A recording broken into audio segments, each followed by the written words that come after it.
Shining Resonance has a lot of problems, but I think the biggest is that it tries to be 3 games at once: an action RPG, hack and slash, and a dating simulator, and it fails at being 2 of them.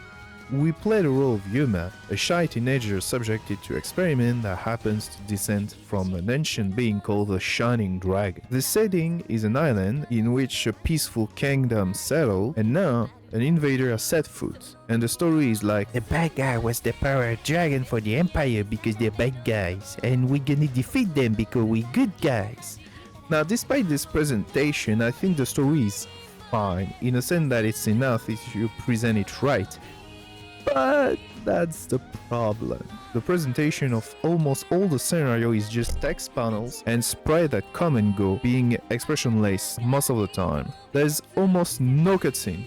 Even fights are just text panels. That's something that could be okay for a game on the Game Boy Advance, but not on PlayStation 3. As for the setting, the game has less than 20 areas. There's only one city that serves as a central hub. Part of the gameplay is being able to talk with your companions of home to raise their relationship level with Yuma. While there is fundamentally no problem with the inclusion of this system, it's common in RPG after all, there are parts of the main scenario, even including quests, that are made for this dating gameplay, with a lot of moments that personally made me blow my nose. To raise relationship level, you can say to your companion that you want to talk to them late at night. That triggers a randomly generated dialogue, at the end of which you might be asked a question, and if you get it right, it raises relationship level. The game has a feature called bond diagram, which could have been really interesting, but is not really explained and neither exploited. Basically, you get to select traits for your characters, and depending on those traits, they're gonna give passive buff to each other,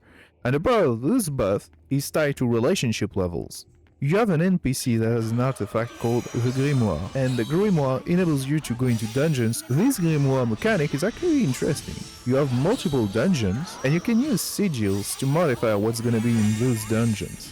Like, you can add some specific type of monsters, challenge run in exchange for increased drop chance, or raise monster levels. This makes the dungeon far better to farm XP, gold, and monster material than the outside world. Once you get access to the Grimoire, the gameplay route of monster, loot, and craft is actually not bad, since it enables you to try out different things of spells, specs, breaker, taunt, healer, offensive mage, fire spammer, and so on. And that's the conclusion that I would draw. This is where you pass most of the time in game, and when the game actually feels good. So I think they should have forgot about forcing a scenario and a dating simulator, and just make this game a pure hack and slash.